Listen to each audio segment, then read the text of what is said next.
రక్షణ అయితే పొందారు కానీ క్రీస్తు స్వభావము ఇంకా రాలేదు. రక్షణ అయితే పొందారు కానీ ఇంకా విశాల హృదయము రాలేదు. రక్షణ అయితే పొందారు కానీ నిర్మోహమాటంగా మాట్లాడే పద్ధతి ఇంకా నేర్చుకోలేదు. రక్షణ అయితే పొందారు కానీ అరమర లేకుండా మాట్లాడే వ్యక్తిత్వం ఇంకా రాలేదు. రక్షణ అయితే పొందారు కానీ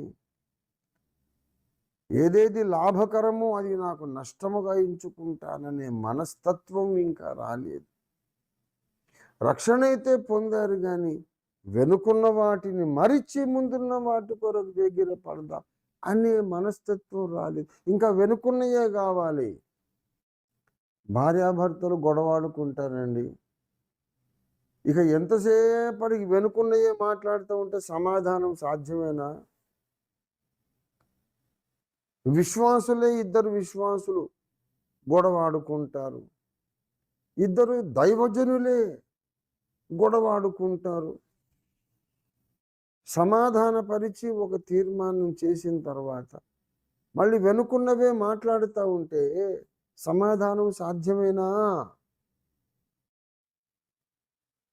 భార్యాభర్తలు కూడా సమాధాన పడ్డట్టే పడతారు, మళ్ళీ వెనకటి తీస్తూ ఉంటారు.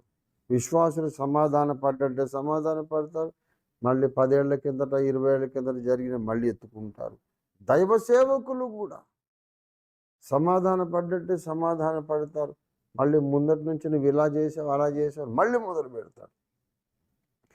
జరిగిన సంగతి మాటి మాటికి ఎత్తువాడు కలహమును వృద్ధి చేయును అని బైబిల్లో లేదా?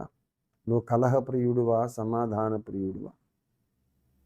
ఏది మారు మనస్సు, ఏది క్షమాగుణం, ఏది దీర్ఘశాంతం, ఏది సహనం, ఏది ప్రేమ?